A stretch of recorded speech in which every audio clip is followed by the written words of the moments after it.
The first thing you learn working in a frontier tavern isn't how to pour ale without foam, but how to read the silence beneath the roar. The crash of tankards was expected, a constant percussion of steel meeting wood. The bellowed laughter of sellswords, the scrape of chairs, the crackle of the ancient hearth fire. That was the surface. But beneath it, in the spaces between the curses and the coin, was a watchful, predatory stillness. It was the quiet of men who killed for a living, of secrets buried in shallow graves, of survival measured in held tongues and lowered eyes. I moved through it like smoke in rough wool. Stained apron, calloused hands, a braid that hung heavy as an anchor down my back. My name is Morwen Rosewood, and for the last 3 years, this soot-stained cage has been my sanctuary. I served watered mead to mercenaries who called each other brother while their blades stayed loose in their sheaths. I cleared plates for warriors whose scars told stories their mouths would never speak. I was a shadow, and that was the only thing keeping me breathing. Tonight, the silence felt different. Harper. It started the moment the doors crashed open. They didn't need to announce him. The tavern went still, a forest of predators recognizing an apex creature. Veracane. Alpha King. I didn't need the sudden hush to know who he was. Everyone in the fractured kingdoms knew. His legend was written in conquered territories and broken rebellions, and tonight it had walked through my door. He was broader than I expected, built with the brutal, immovable presence of a warlord, dark hair pulled back from a face carved from violence and command. Leather armor, fur cloak, a sword that had drunk so much blood it seemed to pulse with its own dark heartbeat. But it was his eyes that stopped my breath. Molten amber, burning with an intensity that promised both protection and destruction, scanning the room not with curiosity but with absolute dominion. And for one heart-stopping second they found me.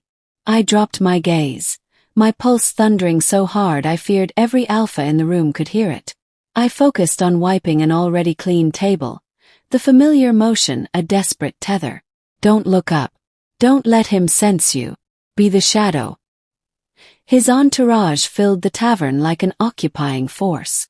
Warriors in dark leather, hands never far from weapons, eyes cataloging exits and threats. But Varek didn't sit. He moved toward the center of the room, each footstep deliberate, and when he finally settled at the scarred oak table near the fire, the temperature seemed to drop and rise simultaneously. "Mead," he said. His voice a low rumble that bypassed my ears and resonated in my bones. It carried the weight of absolute authority, the kind that expected obedience without question. "You're strongest." I nodded, my throat too tight for words. I turned, my movements careful, mechanical, and reached for the clay pitcher. My hands, usually steady from years of practice, trembled. I could feel the weight of the room's attention, but worse, I could feel his presence like a brand between my shoulder blades. As I poured the dark amber liquid into a horn cup, an aging beta slid into position beside Varek's table. Thane, one of the supposed regulars. I'd never trusted him. His loyalty had always smelled wrong, sour with fear and hidden resentment. "My king," Thane said, his voice carrying the careful deference of the courtier, not the soldier. "An honor. Let me prepare that properly for you." Before I could process the wrongness of it, Thane reached for the cup I'd just filled and set it before Varek. Then, with a movement so subtle I almost missed it, he produced a small vial from his sleeve. "A gift," Thane murmured, his voice dropping to a tone meant to carry just far enough. "From your brother. A taste of the old country. The finest honey wine reduction, to complement the mead." He uncorked it and let a single dark drop fall into the drink. It vanished like a secret. My breath caught in my chest. Every instinct I possessed, every suppressed omega sense I'd spent years learning to silence, screamed in unison. This was wrong. This was poison. This was treason. The scent hit me like a physical blow. Beneath the honey sweetness was something metallic, bitter, deadly. Nightshade. Properly aged. Nearly undetectable to those without the enhanced senses of an omega. But I could taste it in the air, feel it crawling along my heightened awareness like ice water in my veins. Varek stared at the cup, his expression unreadable. He reached for it. Time didn't slow. Shattered. My mother's voice echoed from a past I'd buried. Never reveal what you are, Morwen. Your gift makes you pray. Keep your head down. Survive. But keeping my head down was how she'd died. How my entire pack had been slaughtered when their alpha protector fell to a poisoned blade, and no one warned him in time. My hands moved before thought could stop them. I grabbed a scrap of parchment from the serving tray, a nub of charcoal used for marking orders. The words burned onto the paper as if my hand belonged to someone else. Don't drink it. Smile and leave now. I slid the note across the scarred wood. It stopped directly beside his untouched cup. I didn't look at him. I turned sharply, my heart hammering, and busied myself with clearing a nearby table. My entire body braced for violence. The silence behind me stretched taut as a bowstring, lethal as a drawn blade. I could feel his attention shift from the note to me, could sense the change in the room's energy as if the air itself had become charged. I heard the soft whisper of parchment as he lifted it. 1 second passed. Then another. The fire crackled. Somewhere a man laughed nervously. The sound died quickly. Then movement. But not the scrape of a chair or the clink of the cup being set down. Hand. Strong, calloused, impossibly warm, closed around my wrist like an iron shackle. The grip wasn't brutal, but it was absolute. Unyielding. The touch of an alpha who had never in his life released something he decided to claim. A gasp tore from my throat. My head snapped up, and I found myself drowning in those burning amber eyes. There was no anger there. No surprise. Just a deep, primal recognition, as if he were seeing me, truly seeing me, for the first time. And in that seeing, he was claiming every secret I'd ever kept. He leaned in, close enough that I could smell leather and pine smoke and something wilder, something that called to the part of me I'd sworn never to acknowledge. His voice dropped to a whisper meant only for me. Why? He murmured, his thumb pressing against the frantic pulse at my wrist. Would I do that, little Omega? He hadn't drunk the poison. He hadn't smiled and left. He had grabbed me instead. And in that moment, I knew with terrifying certainty that my life of shadows was over. The world blurred into motion before I could draw a breath to scream. Varek rose in one fluid movement, his hand still locked around my wrist like a manacle. He didn't speak to his men, didn't acknowledge Thane's sudden pallor or the confusion rippling through his warriors. He simply moved, and I was dragged along like a leaf caught in a riptide. Wait, please, I don't. My words tumbled out in a desperate rush, but they died against the wall of his silence. The tavern doors crashed open. Cold night air hit my face like a slap. Behind us, I heard the scrape of chairs, the clatter of weapons being drawn, confused shouts from his entourage scrambling to follow. But Varek didn't slow. He moved through the darkness with the certainty of a predator who knew exactly where he was going and what he was taking with him. A massive warhorse waited in the shadows, black as spilled ink, its eyes gleaming with an intelligence that felt almost human. Varek swung up into the saddle with terrifying grace, and before I could process what was happening, his arm hooked around my waist and I was lifted bodily from the ground. No, please. I twisted in his grip, my heart hammering so violently I thought it might crack my ribs. You don't understand. I understand perfectly. His voice was calm, brutally so, spoken directly against my ear as he settled me in front of him.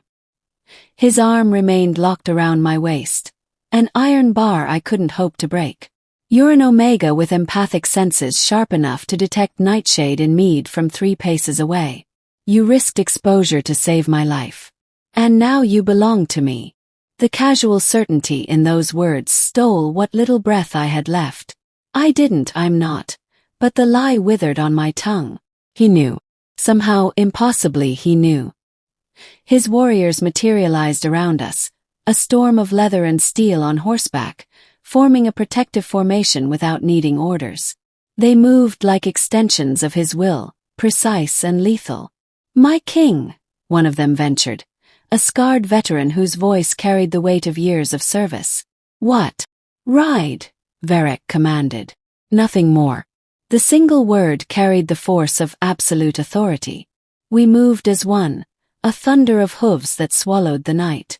I was trapped against Varric's chest, feeling the steady, unhurried beat of his heart against my spine, while mine threatened to tear itself apart. His remained calm, controlled, as if kidnapping a woman from a tavern was merely another tactical decision. You didn't need the note, I whispered, the pieces falling together with horrible clarity. You knew it was poisoned. I suspected. His breath stirred the loose strands of hair at my temple. Thane's fear stank across the room. But suspicion isn't certainty, and I needed to know who would break. Break! My voice cracked. Everyone in that tavern lives by one rule: survival above all else. Self-preservation is the only god they worship. His thumb traced a slow circle against my ribs, a gesture that felt both possessive and contemplative. Except you. You saw death coming for a stranger and threw yourself into its path. That kind of instinct doesn't come from training. It comes from nature. The word landed like a physical blow. Nature. Mega nature. The protective drive I'd spent years suppressing, starving, trying to kill. The landscape shifted around us. Rolling hills gave way to something more structured, more ominous. Torchlight flickered in the distance, revealing the dark silhouettes of tents and wooden fortifications. A war camp. Massive, organized, radiating controlled violence. Where are you taking me? I hated how small my voice sounded. Somewhere you'll be useful. The camp rose before us like a fortress born from shadow and steel. Guard towers, weapon racks gleaming in firelight, warriors moving with military precision between rows of tents marked with banners I didn't recognize. This wasn't a temporary encampment. This was the mobile heart of a kingdom at war. Varric dismounted with fluid ease and pulled me down after him. My legs nearly buckled, but his grip kept me upright. He didn't release me as he strode through the camp, past the watchful eyes of his soldiers, past the massive command tent, toward a structure at the very center. Pavilion. Larger than the others, guarded by 4 warriors whose hands rested on sword hilts as we approached. They stepped aside without question. Inside, the space was unexpectedly refined. Furs covered the floor. A campaign desk held maps weighted with daggers, a bed frame held together with leather straps. But it was the lock on the entrance flap and the absence of any other exit that made my blood run cold. You'll stay here, Varric said, finally releasing my wrist. The sudden absence of his touch left my skin burning. Under guard. If you run, they'll stop you. If you scream, no one will care. And if you try to harm yourself to escape what's coming, I'll make sure you survive it anyway. I stared at him, this warlord king who spoke of my captivity like he was discussing weather patterns. What do you want from me? Those amber eyes fixed on me with an intensity that made my knees weak. Everything you've been hiding, every gift you've buried, every instinct you've starved. He stepped closer, and I felt the heat of him, the overwhelming presence of an alpha in his prime. I have traitors in my ranks, poison in my court, a brother who wants my throne. And you, little Omega, are going to help me root them all out. And if I refuse? His smile was a terrible thing, sharp and without mercy. You won't. He left me then, striding out into the night as if he hadn't just shattered my entire existence. The tent flap fell closed. I heard the quiet conversation of guards taking position outside. I was alone in the Alpha King's chambers, surrounded by his scent, his possessions, his absolute control. My life of anonymity hadn't just ended. It had been burned to ash, and from those ashes, something new and terrifying was being born. Something that wore chains made of destiny and smelled like pine smoke and inevitability. They came for me at dawn. Not Varric, but 2 of his warriors. A woman with a scar bisecting her lip, and a man whose silence felt more dangerous than any threat. They didn't speak, didn't explain. They simply gestured for me to follow, and the alternative was clear in the hands that rested on weapon hilts. The war camp looked different in daylight. More real. More permanent. Rows of training soldiers, the ring of hammer on anvil, the organized chaos of an army that never truly rested. I was led past all of it, toward the largest tent at the camp's heart. Inside, the air was thick with tension and the scent of too many alphas in close quarters. A massive table dominated the space, covered in maps marked with wooden pieces representing troops, territories, threats. Around it stood 6 men, each radiating their own particular brand of danger. Varek stood at the head of the table, arms crossed, watching me enter with those burning amber eyes. He'd changed into different leathers, but the sword at his hip was the same, ancient, well-used, hungry. "Gentlemen," he said, his voice cutting through the murmured conversations. "This is Morwen. She'll be joining our strategic sessions from now on." The silence that followed was deafening. 6 pairs of eyes turned to me, ranging from confused to hostile. One of them, a broad-shouldered man with iron-gray hair, actually laughed. "A tavern girl, my king. Has she come to pour our wine while we plan the defense of the northern border?" "She's come to read you," Varek said simply. "All of you." My blood turned to ice. Well, he couldn't mean, "My king." I forced the words past the panic clawing up my throat. "I don't know what you think I can. Don't lie to me, Morwen." His voice remained calm, but there was steel beneath it. "Not here. Not now. I need to know who in this tent I can trust, and you're going to tell me." "I can't." The words burst out of me. "Using that kind of ability, it's not people will know what I am. They'll see. They'll see exactly what I tell them to see." Varek moved around the table with predatory grace. A woman with a useful gift. Nothing more. Nothing less. But it was more. So much more. Opening myself up to read emotions meant dropping every shield I'd built, exposing the Omega nature I'd spent years hiding. The moment I reached out with those senses, every alpha in this tent would feel the difference, would recognize the submissive energy I'd learned to compress into invisibility. "Please." I hated the desperation in my voice. "Don't make me do this." Varek stopped in front of me, close enough that I had to tilt my head back to meet his eyes. The other men watched with varying degrees of interest and suspicion, but Varek's focus was absolute. "I'm not making you do anything," he said quietly. "I'm asking you to trust me." "Trust you? You kidnapped me. I claimed you." His hand rose and I flinched, but the touch when it came was gentle, almost tender. His palm cupped my jaw, thumb brushing against my cheekbone. "There's a difference, little Omega. One you're going to learn." The contact sent a shockwave through my carefully constructed walls. Alpha touch.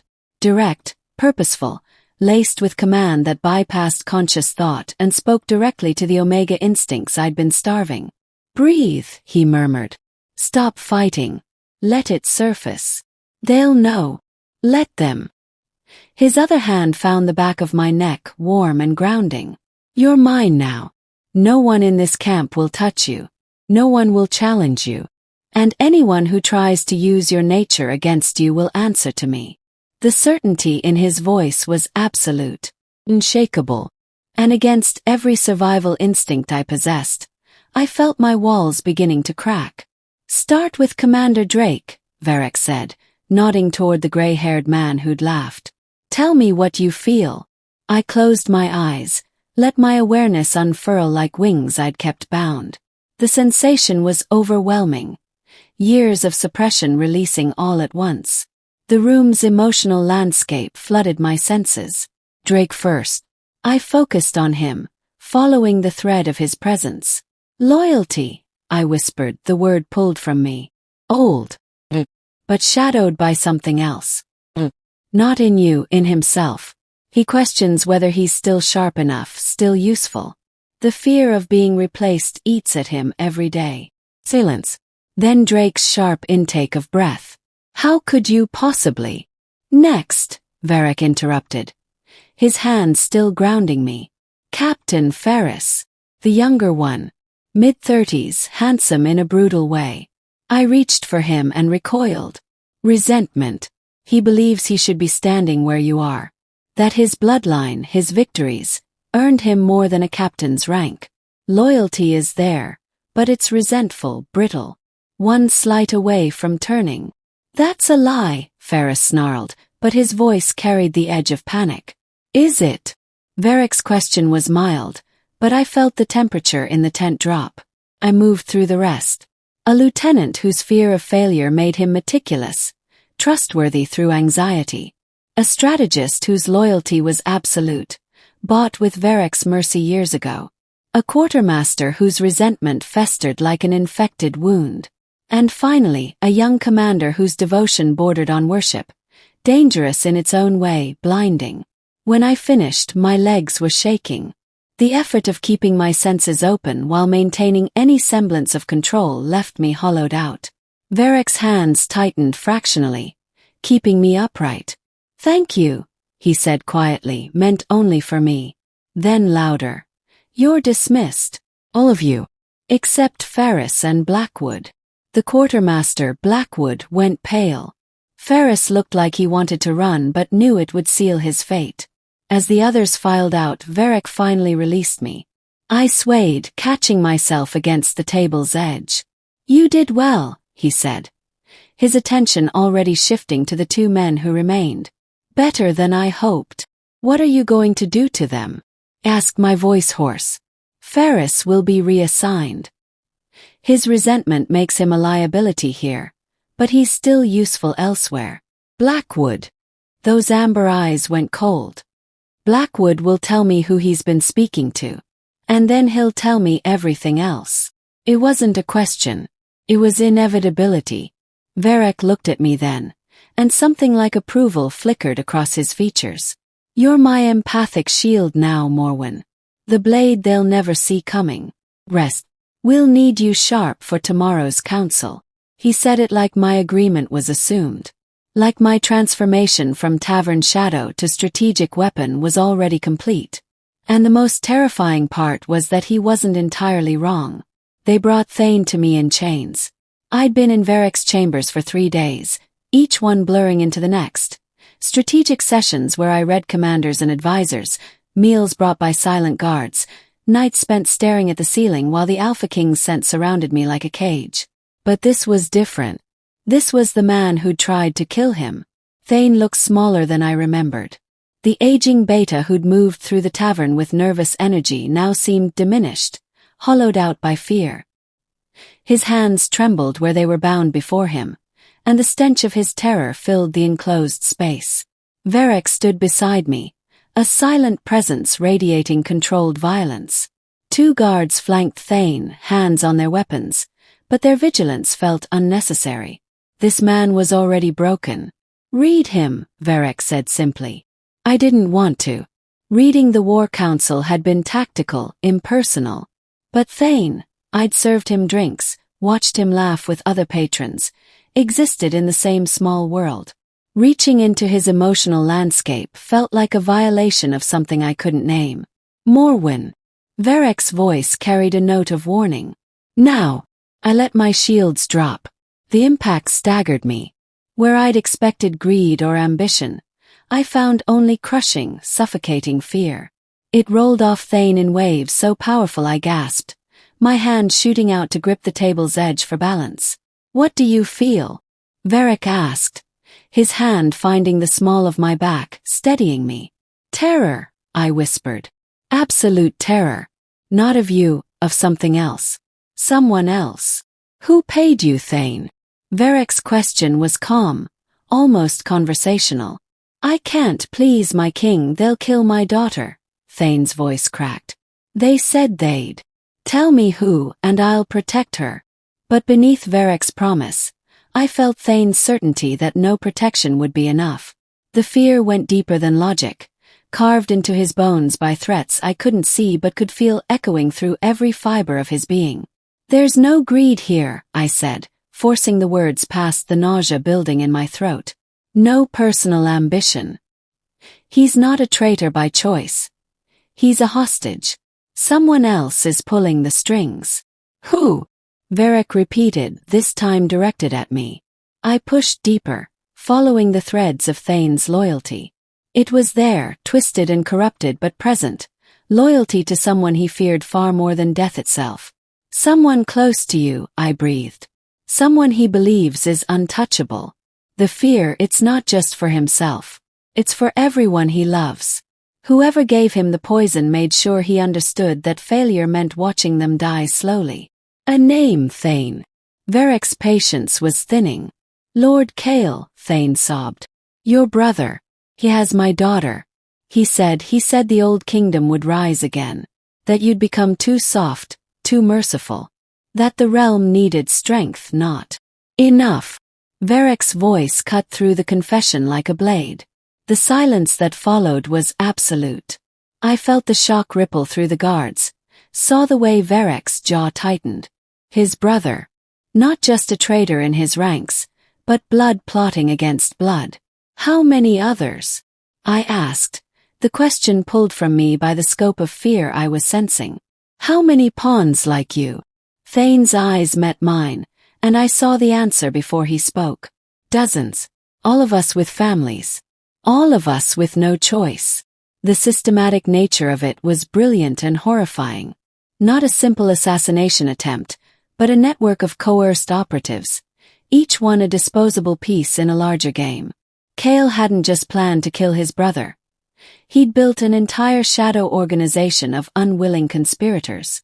This was never about poison, I said quietly, understanding crystallizing. It was about testing his network, seeing if his pawns would follow through. Varric's hand on my back pressed slightly, acknowledgement and warning both. And now we know. He moved away from me, approaching Thane with measured steps. The beta cringed, expecting violence, but Varric's expression held something unexpected. Not mercy, but a cold, pragmatic calculation. Your daughter, Varric said. Where is she? The southern province. Hidden in the old monastery ruins. Please. Commander Drake, Varric called, and the scarred warrior appeared in the tent's entrance as if he'd been waiting for precisely this moment. Take 20 men. Retrieve Thane's daughter. If my brother's forces resist, kill them all. The girl comes back alive and unharmed. Hope and disbelief warred across Thane's face. My king. You're still going to die, Varric said, his voice matter of fact. You put poison in my drink. The penalty for that is death. But you'll die knowing your daughter lives and is protected under my house. That's more mercy than my brother would have granted. Thane sagged in his chains, something like peace settling over his features. Thank you. Don't thank me. Thank her. Varric nodded toward me. She's the only reason I know you're a pawn and not a player. What happened next was swift and surprisingly gentle. Varric drew a dagger, and with one precise movement, Thane's suffering ended. No torture. No drawn-out execution. Just a clean, efficient death that spoke to something in Varric I hadn't expected. A kind of brutal honor. The guards removed the body without being asked. Varric cleaned his blade on a cloth, methodical and unhurried. You gave him mercy, I said, my voice small in the sudden emptiness. I gave him what he earned. Varric sheathed the dagger. He was a tool, nothing more. Tools can be forgiven. But the hand that wielded him, that's what we need to find. He turned to me, and in his eyes I saw the cold calculation of a warlord and something else, something almost like approval. You've confirmed what I suspected. My brother isn't just ambitious. He's methodical. He's built an army of hostages, each one a potential weapon. And you, little Omega, are going to help me identify every single one before they can be activated. It wasn't a request. It was a declaration of my purpose. Pawns are disposable, Varric continued, his voice dropping. But betrayers must be exposed and eliminated. Remember that. Because before this is over, you'll need to decide which category you fall into. The implication hung between us, heavy and undeniable. I was his weapon now, his empathic shield. But weapons could always be turned, and shields could shatter. The question was whether I'd remain his tool by necessity, or become something far more dangerous, a player in my own right. The War Council met at midnight, when shadows were deepest and trust was thinnest. I'd learned to recognize the pattern over the past week.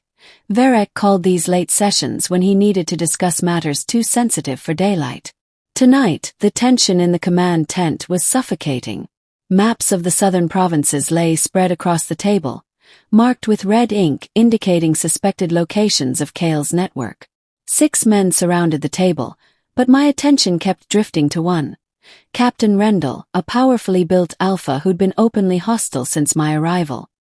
His resentment wasn't the brittle kind I'd sensed in Ferris. It was darker, more possessive. Every time Varek addressed me, I felt Rendell's eyes burning into my skin. The monastery raid was successful, Varek was saying, his finger tracing a route on the map. Thane's daughter is safe, and we captured 2 of Kale's operatives. Under questioning, they've confirmed at least 8 more hostage situations across the territory. And you trust the word of traitors? Rendell's voice carried a sneer. Or is this more of the tavern girl's supernatural insight? The way he said it, tavern girl, made it clear what he really thought of me. What he suspected. I trust results, Varek replied, his tone glacial. Which you'd do well to remember, Captain. I stood slightly behind Varek's right shoulder, close enough to observe but outside the immediate circle of command. It was the position I'd occupied in every session, present but peripheral, useful but unthreatening. Except tonight the air felt different, charged. My skin prickled with awareness I couldn't name. The question is logistics, Commander Drake interjected, drawing attention back to the maps. 8 simultaneous extractions require precision timing. If we move on one location too early, Kale will execute the others as a message, Varek finished. I'm aware. That's why. He leaned forward to mark a position on the map, and his sleeve rode up, exposing the corded muscle of his forearm. Without thinking, I reached out to steady a wooden marker that was rolling toward the table's edge. My fingers brushed his bare skin. The world exploded. It wasn't a spark, it was a detonation. Every nerve ending in my body ignited simultaneously, pleasure and pain and recognition so overwhelming I couldn't separate one from another. The mate bond, dormant until this moment, roared to life with the force of years of suppression released all at once. I felt Varek through the connection. His strength, his control, his fierce possessiveness, and beneath it all, a primal need that matched my own. The alpha in him recognized the omega in me, and the recognition was absolute, undeniable, fated. My knees buckled. I would have hit the ground if Varek hadn't moved within human speed, his arm catching me around the waist. But the additional contact only intensified the bond, sending fresh waves of sensation cascading through us both. I heard his sharp intake of breath, felt the tremor that ran through his frame as he fought for control. Out, he snarled at the assembled men, his voice rough with barely restrained command. All of you, now. But they were already moving, driven by instinct older than language. The tent filled with the unmistakable scent of omega heat spike and alpha claim drive, pheromones so potent they bypassed conscious thought and spoke directly to the hindbrain. No. Rendell's voice cut through the exodus. He hadn't moved. His eyes locked on me with predatory focus. She's omega. You brought an unmated omega into a war camp full of alphas. She's not unmated. Varek's words were guttural, barely human. His arm tightened around me, and I felt the tremor of barely leashed violence running through him. She's mine. The declaration hit like a physical force. Every alpha instinct Varek possessed was screaming at him to claim me fully, to remove any doubt about ownership. I could feel it through the bond, the primal need warring with tactical necessity, desire crashing against control. You're bonded. Rendell's shock gave way to something uglier. To a tavern omega. Your brother challenges for the throne, and you tie yourself to. He didn't finish. Varek released me, and I staggered against the table as he crossed the space between them in 2 strides. His hand locked around Rendell's throat, lifting the larger man off his feet with terrifying ease. "Question my choices again," Varric said softly, "and I'll show you exactly why I'm king." He held Rendell suspended for 3 heartbeats, then dropped him. The captain collapsed, gasping, and scrambled from the tent without another word. Silence crashed down around us. Varric turned back to me, and I saw the war raging behind his eyes. The bond was still active, still pulling at both of us with magnetic inevitability. My entire body thrummed with the need to close the distance between us, to complete what had been started with that single accidental touch. "I'm sorry," I whispered, though I wasn't sure what I was apologizing for. "I didn't mean." "Don't."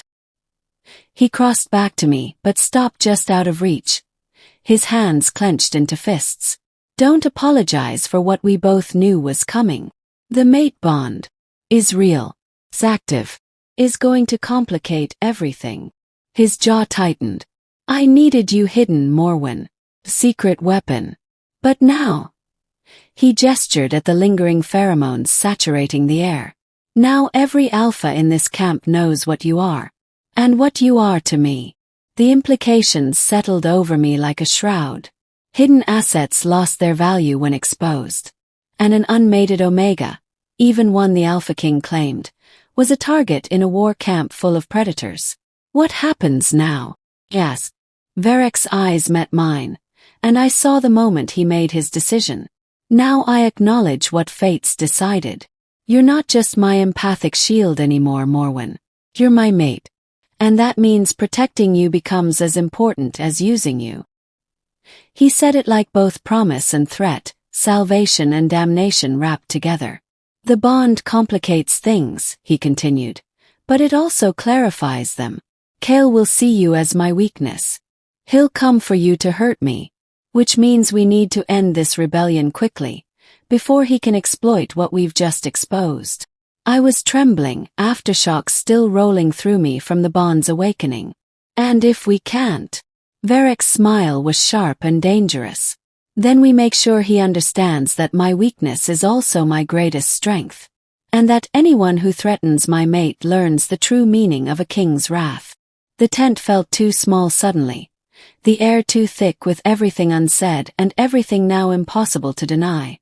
The accidental touch had changed everything, and there was no going back to shadows and secrets. The mate bond had spoken, and fate, it seemed, had no patience for tactical planning. The forest was too quiet. I'd learned to trust my instincts over the past 2 weeks, and every one of them was screaming that something was wrong. The morning patrol had been Varric's idea, a show of strength after the bond's public revelation, a message that the Alpha King wasn't hiding behind walls. But now, riding through the dense pine forest with only his personal guard of 8 warriors, I felt exposed in ways that had nothing to do with being Omega. "You're tense," Varric murmured. He rode beside me, close enough that our legs occasionally brushed. Even through layers of leather and fabric, each contact sent echoes of the bond thrumming through my nerves. "The forest feels wrong," I said quietly. "Too still. No birds." His eyes sharpened, scanning the tree line. Commander Drake, riding point, raised a fist. The column stopped instantly, warriors' hands moving to weapons with practiced ease. "How wrong?" Varric asked me, his voice pitched for my ears alone. I let my senses unfurl, just slightly. The empathic gift that had once been a curse now felt like a sixth sense, allowing me to taste the emotional landscape around us. And what I tasted made my blood run cold. "There are men in the trees," I breathed. "At least a dozen. Fear and anticipation. They're waiting for..." The arrow took Drake in the shoulder before I could finish the warning. He roared, more in fury than pain, as chaos erupted around us. They came from everywhere at once. Figures dropping from branches, emerging from behind trees, arrows singing through the air like death given flight. Varric's guard moved with brutal efficiency, forming a protective circle around us, steel clashing against steel in a cacophony that drowned out thought. "Stay down," Varric commanded, dismounting in one fluid motion and pulling me from my horse. He pressed me against a massive tree trunk, his body a living shield between me and the battle. "Don't move." But he moved, joining his warriors in a dance of violence that was both beautiful and terrifying. I'd never seen him truly fight before. In the war camp, he'd been a commander, a strategist. Here he was something primal. Each movement economical, lethal. His sword finding throats and hearts with surgical precision. An attacker broke through the defensive line, rushing toward me with a blade raised. Terror locked my muscles, but my voice worked. Varek left. He spun, his sword intercepting the attack inches from my face. Blood sprayed hot across my cheek as he ended the threat with brutal finality. "Use your gift," he snarled, not looking at me as he engaged two more attackers. "Find their leader." "My gift." I forced my panic down, let my senses expand beyond the immediate violence. Searching, reaching, feeling for the emotional signature that would mark whoever orchestrated this ambush. And there, at the edge of my awareness, I found it. Cold, calculated, and utterly familiar. Not the hot fury of a common soldier, but the bitter resentment of someone who believed they'd been denied what was rightfully theirs.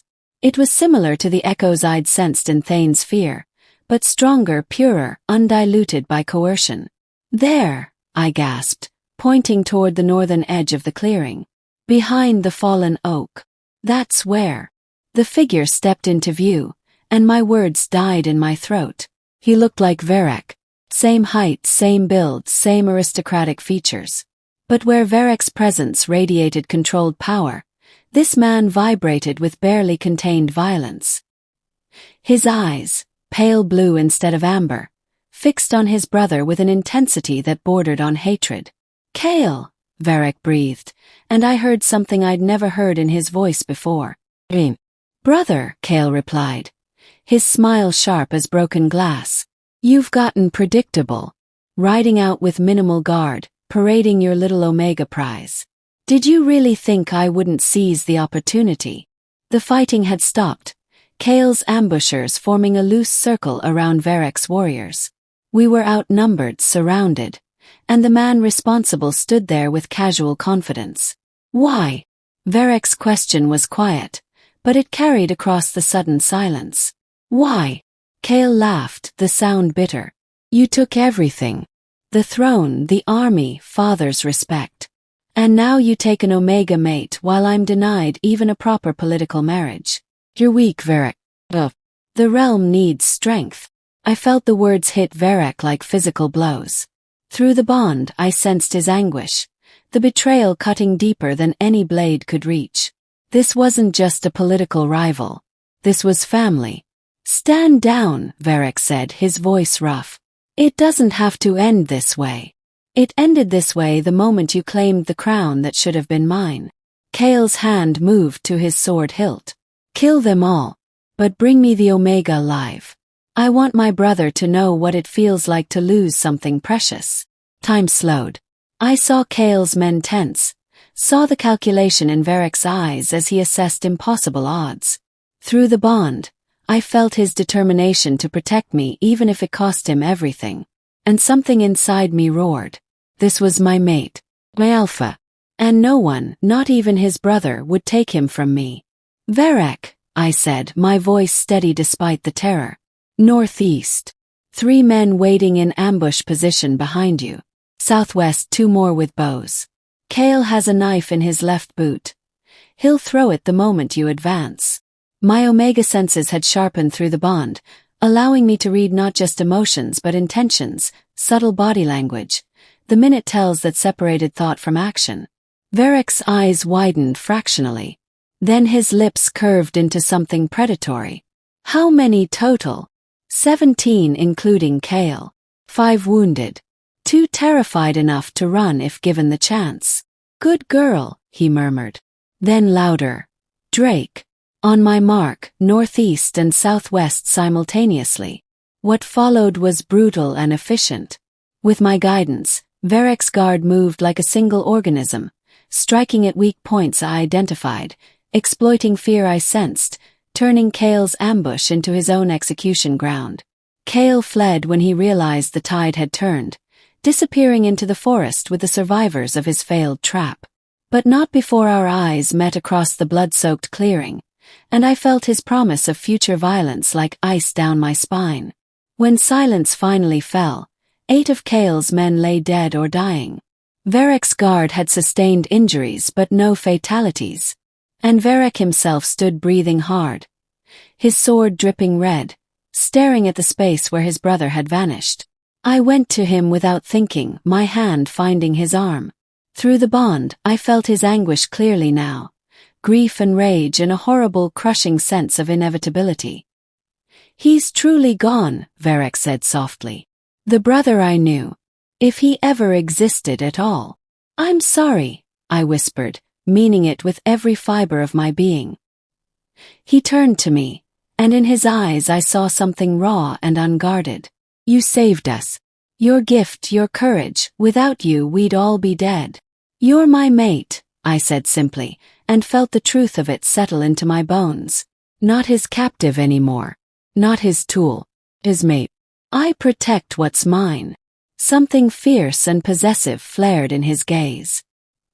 He pulled me close, heedless of the blood and watching eyes, and pressed his forehead against mine. "Mine," he agreed roughly. "And I protect what's mine.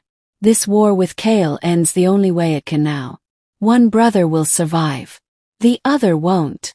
The declaration was both promise and prophecy, and I knew with absolute certainty that I would stand beside him when that final confrontation came. We returned to camp as the sun set, painting the sky in shades of blood and amber. The warriors who'd witnessed the ambush spoke in hushed tones about the Omega who'd turned the tide, the mate who'd saved the king. By the time we reached Verek's pavilion, the entire camp knew what had happened in those woods. I expected him to return to strategy, to planning, to the endless war councils that consumed his days. Instead, he dismissed his guard and secured the tent flap behind us, sealing us in together. The silence felt heavy, weighted with everything unspoken. "You should rest," I said, watching him remove his blood-stained armor with methodical precision. "You're injured. Scratches." He didn't look at me, his movements controlled but tense. "You performed well today." "Performed?" The word stung. "I helped you survive an assassination attempt by your own brother, and you call it a performance? What would you call it?" He turned then, and I saw the turmoil in his eyes. Grief and rage and something else, something that made my breath catch. "You've been here 3 weeks, Morwen. 3 weeks ago you were hiding in a tavern. Now you're embedded in a war you never asked to join, bonded to a man who dragged you from your life. And today you stood in the middle of combat and guided warriors like you were born to it. I didn't have a choice. You always have a choice." His voice softened, and he crossed to where I stood. "You could have let Kale's ambush succeed. Could have stayed silent, let me fall, and taken your chances with a new king. An Omega with your gifts would be valuable to anyone." The suggestion sent ice through my veins. "You think I'd..." "No." He cupped my face, his thumb brushing across my cheekbone. "That's my point. You chose me. Not out of fear or coercion but because the bond demanded it. Because something in you recognized something in me, and you decided I was worth protecting." "The bond chose," I corrected, but the words felt hollow. "The bond connected us. You chose to accept it." His hands dropped to my shoulders, and I felt the tremor running through him. Exhaustion, pain, and something deeper. "Which is why I need to do this properly." "Do what properly?" He stepped back, and from a leather pouch at his belt, he drew something small wrapped in dark cloth. When he unwrapped it, candlelight caught on ancient silver, a bracelet simple and unadorned except for a single symbol etched into the metal. A wolf's head, stylized and primitive. "This belonged to my mother," Verek said quietly. "She wore it the day my father claimed her as his mate. It's been passed down through generations of our line, given to the woman who stands beside the alpha as his equal, not his subordinate." My throat tightened. "Verek, I can't." "You are a target," he interrupted, his voice firm. Your Omega status makes you vulnerable in ways I can't fully prevent. The bond between us creates complications I didn't anticipate. You're right about all of that. Then why? Because you're not my weakness, Morwen. You're my strength. He took my hand, his touch gentle despite the conviction in his voice. You see threats I can't sense. You read loyalty where I see only masks. Today you saved not just my life but the lives of every warrior under my command. That's not a liability. That's the most dangerous weapon I possess. Weapons break, I whispered. Partners adapt. He held the bracelet between us, the silver catching light like captured moonlight. I'm not asking you to be my prisoner anymore. I'm asking you to be my mate, my shield, my final defense against enemies I can't see coming. And yes, that makes you a target. But it also makes you the most protected person in this realm. The bracelet felt heavier than it should, weighted with history and expectation and a future I hadn't planned.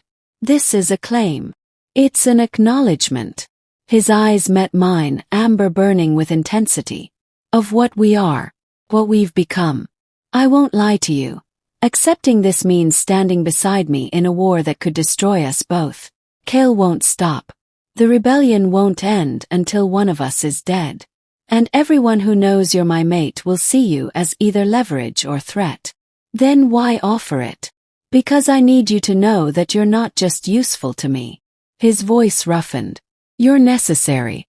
Not as a tool or a weapon, but as the person who stands in the space between me and the darkness. The one who pulls me back when the violence threatens to consume everything. The one who chose to protect me when you had every reason to let me die. He was giving me the choice. True choice, for the first time since he'd grabbed my wrist in that tavern. Could refuse. Could maintain some illusion of independence, some fragment of my old life. Or I could accept what we'd become. Two people bound by fate and forged by fire into something neither of us had planned. My hand trembled as I extended it. Varek's breath released in something that might have been relief. He slid the bracelet onto my wrist with reverent care, the ancient silver settling against my skin like it had always belonged there. The weight felt right. Permanent. This marks you as mine, he said, his thumb tracing the wolf symbol. And marks me as yours. Equals in this bond. Partners in this war. Whatever comes, we face it together. The formality of the words couldn't hide the raw emotion beneath them. Through the bond, I felt his certainty, his possessive need, and beneath it all, something that felt dangerously close to devotion. Partners, I echoed, testing the word. Not prisoner. Not weapon. Partner. He pulled me close, his forehead resting against mine in a gesture that had become ours. I claimed you in that tavern. But this, his fingers brushed the bracelet. This is you claiming me back. Accepting what we are. What we're becoming. And what are we becoming? His smile was sharp and dangerous and entirely his. Something my brother won't see coming. Something that turns his greatest tactical advantage, knowing me, predicting me, into his fatal weakness. Because the king he knew would never trust an Omega. Would never make himself vulnerable through a bond. But you have. No. His hand found my jaw, tilting my face up to meet his burning gaze. We have. Together. And that's going to be the thing that saves us or destroys us both. The bracelet felt warm against my skin, a physical reminder that I'd crossed a threshold I could never uncross. I was marked now. Claimed. His mate not just by fate but by choice. And somehow, terrifyingly, that felt less like surrender and more like claiming my own power for the first time in my life. The map had been found in the personal effects of one of Kale's dead ambushers, a carefully folded piece of parchment marking a location in the Eastern Valley.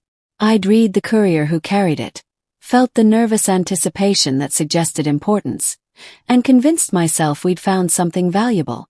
Been wrong. Now I stood in Varek's command tent at dawn, watching him stare at the bound figure kneeling before us with an expression that could have frozen fire. The important meeting we'd intercepted had yielded exactly one person, a terrified beta farmer who knew nothing beyond the coin he'd been paid to stand in a clearing at midnight. "Tell me again," Varric said, his voice deceptively soft. "Who hired you?" "I don't know, my king." The farmer's voice shook. "A man in a hood. Paid me 5 silver just to wait in that spot. Said someone would meet me with further instructions. I swear I don't know anything else." Commander Drake stood to Varric's right, his expression grim. The map was too convenient, too easy to find. "It was bait," I said quietly, the truth settling like stones in my stomach. "They wanted us to find it. Wanted us to waste resources on a decoy while..." I stopped, realization crystallizing. "While they moved their real assets elsewhere." Varric's jaw tightened. "Release him. Give him 10 silver for his trouble and his silence." The farmer was escorted out, leaving behind a silence heavy with implications. Varric turned to the map still spread across his table, marked with positions that now meant nothing. "Someone knew we'd intercepted that courier," he said. "Knew we'd read the map. Knew we'd take the bait." His fist came down on the table with controlled violence. "Which means the leak isn't just active, it's high level enough to know our tactical responses in real time." "My king," Captain Ferris ventured from his position near the entrance. "Perhaps the Omega's reading was accurate," Varric cut him off, his tone brooking no argument. "Morwen read what was there to be read. The courier believed the map was important because he was supposed to believe it. The deception was layered specifically to fool her gift." I felt the weight of those words. Cale wasn't just planning around Varric anymore. He was planning around me. Around my abilities. Which meant someone close enough to understand what I could do was feeding him information. "How many people knew about tonight's operation?" Yes. Drake's expression darkened. "Only those in this tent. The inner council. 5 men besides Varric. 5 people who'd been vetted, tested, proven through years of service. And one of them was a traitor." "We need to read them all again," I said, though the thought made my stomach turn. "Every single member of the council. Deep reads, not surface scans." "They'll resist," Ferris pointed out.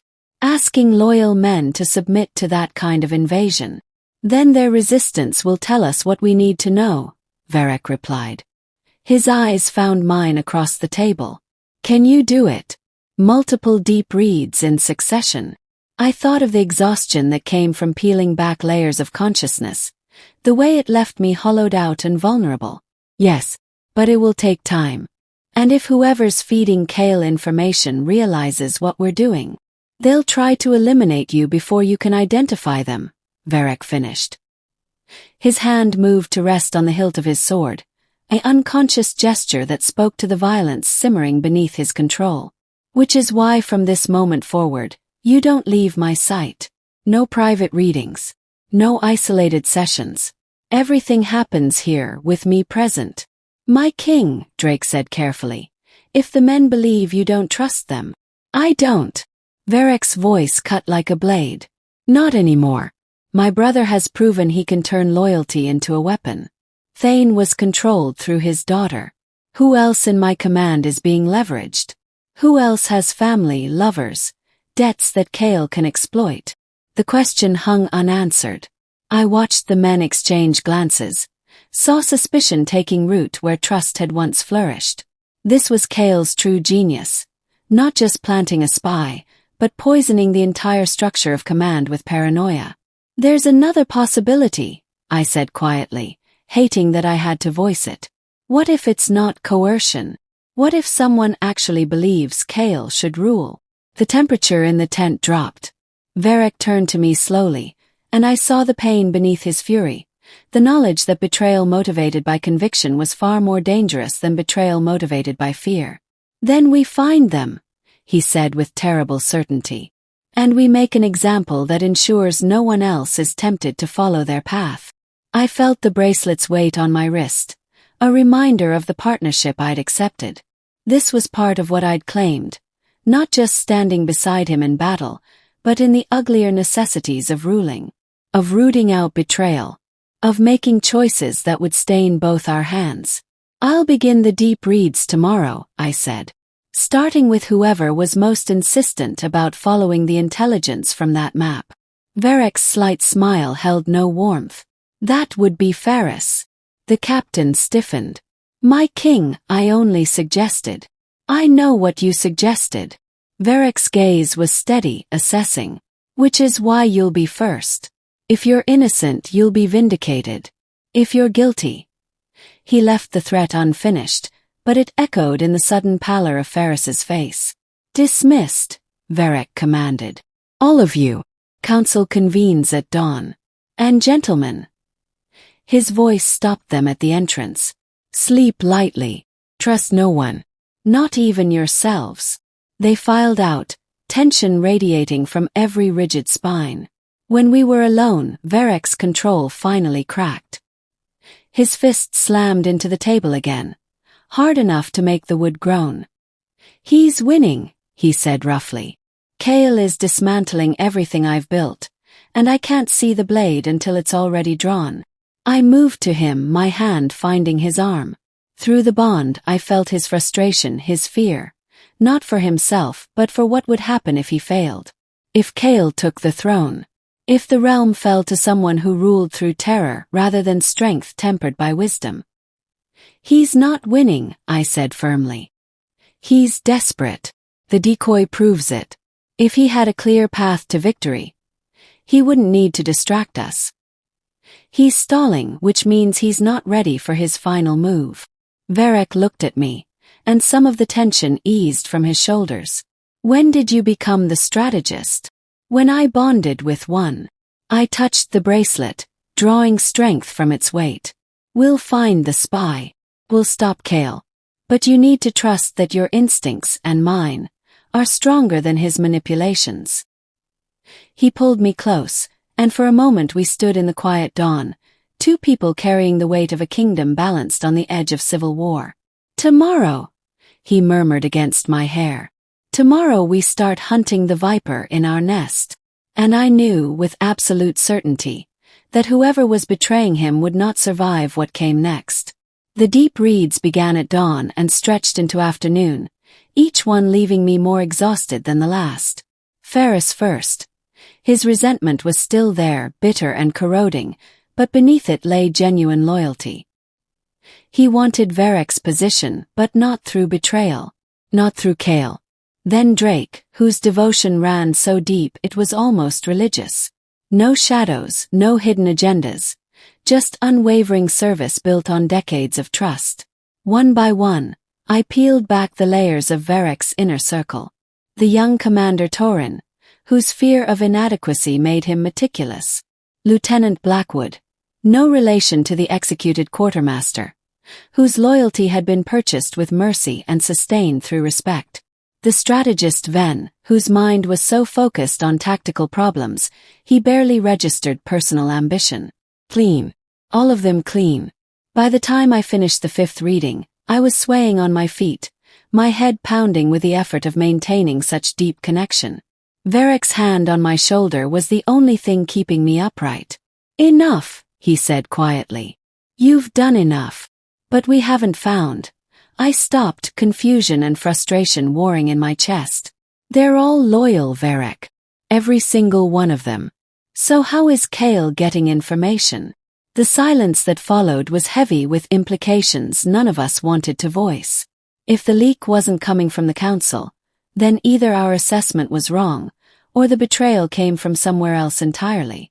There has to be something we're missing, I insisted, though exhaustion made my words slur slightly. Some connection we haven't. And then I felt it. Not emotion. Not human consciousness. Something else entirely.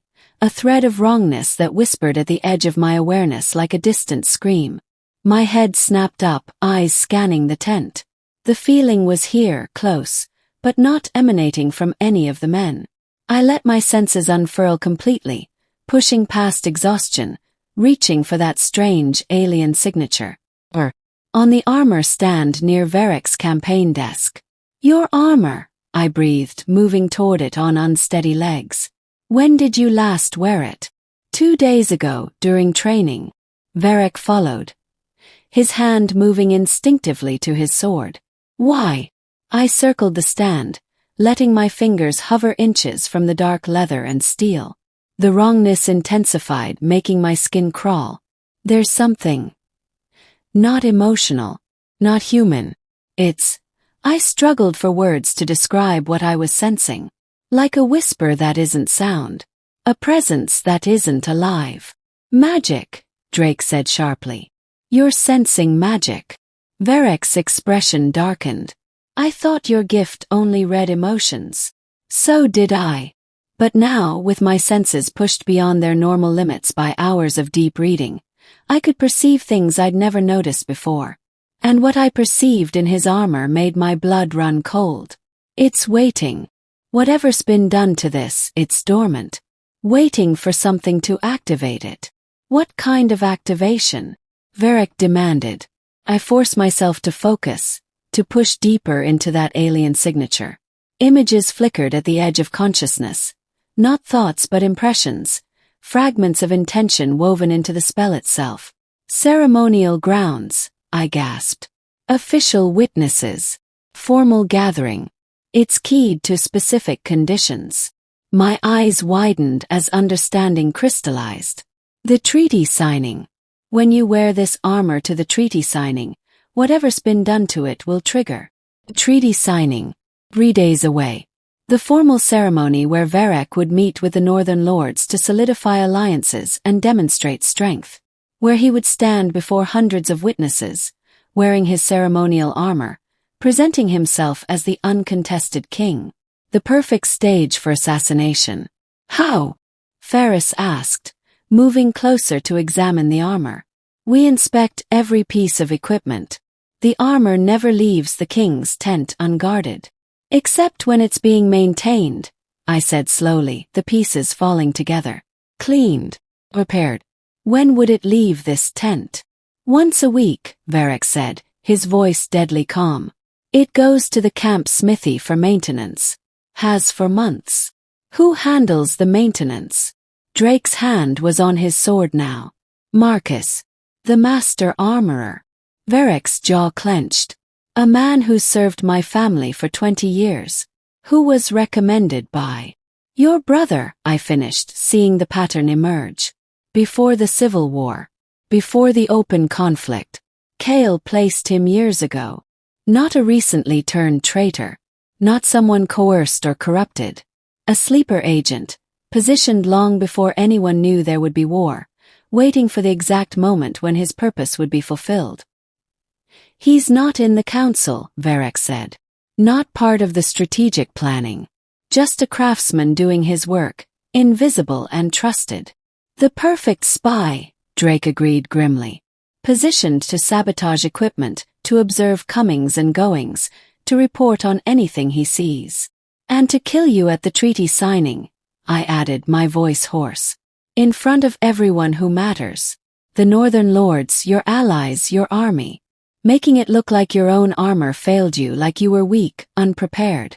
Kale steps in as the natural successor, and no one questions it because they all watched you fall.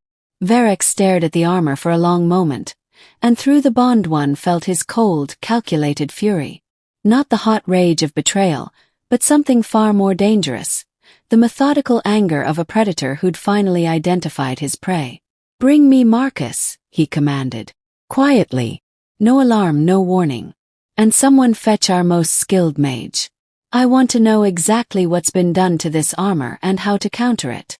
As Drake moved to obey, Varek turned to me. His hand cupped my face, thumb brushing across my cheekbone. You found it, he said softly. The threat none of us could see. The blade aimed at my back. That's what shields do, I replied, leaning into his touch despite my exhaustion. They see the danger coming. His smile was sharp and dangerous. And now we turn Kale's trap into his execution ground. He wanted the treaty signing to be my end. Instead, it will be his beginning. The bracelet on my wrist caught the afternoon light, and I felt the truth of our bond settle deeper. Not just mates, not just partners, but a king and his shield, ready to face whatever darkness came for them. Together. The chamber was silent save for the hiss of the hearth fire, a poor substitute for the primal heat that usually coiled between us. Varric stood before the mirror, not in his usual leather war gear, but in the ceremonial tunic he was required to wear for the treaty signing, the same one that housed the betrayal rune in its shoulder plate. Morwen watched him, her hand tight on the circlet he had gifted her. It was cold, polished bronze, a promise of ownership and a constant, heavy reminder of the danger. Lord Kael would be there, wearing the mask of a loyal brother, waiting for the precise moment the spell would activate and turn Varric's own weight against him. This was not a battle of swords. It was a battle of faith. Varric turned, his broad chest filling the frame, his face stern and carved with the weight of the coming decision. He was leaving the compromised armor behind, walking into the most volatile diplomatic event of the year deliberately unshielded. "Kael is still my blood," he murmured, his voice rough. "To strike him down in front of the council, without proof, will fracture the kingdom." The painful, decisive move he had to make was heavy in the air, a sword poised over his heart. Morwen walked toward him, shedding the last vestiges of the terrified server she had been. Her fear was still there, but it was now a hard, sharp edge of adrenaline, not a debilitating tremor.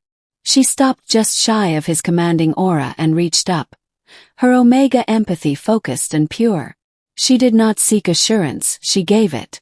Varric's gaze dropped to hers, the alpha red retreating from the depths of his eyes, leaving behind a soft, stormy gray, the gentlest, most honest look he had ever offered her. He accepted the mate bond fully in that look, his dominance yielding to a shared certainty. "Your truth is the only language I can trust, Morwen," he said, his voice a low, gravelly vow. "My kingdom will be built on it." Morwen finally lifted her chin, accepting the destiny he had forced upon her the night he grabbed her wrist. She was not a prisoner. She was the king's public primal shield. She reached for his hand, weaving her slender fingers into the calloused leather of his palm. His grip instantly tightened, powerful and possessive. She took the first step toward the door. The Omega's greatest strength was not to hide, but to stand beside the Alpha King, using her sight to navigate the path of thorns and steel. Together they walked toward the treaty signing, ready to confront the final trap.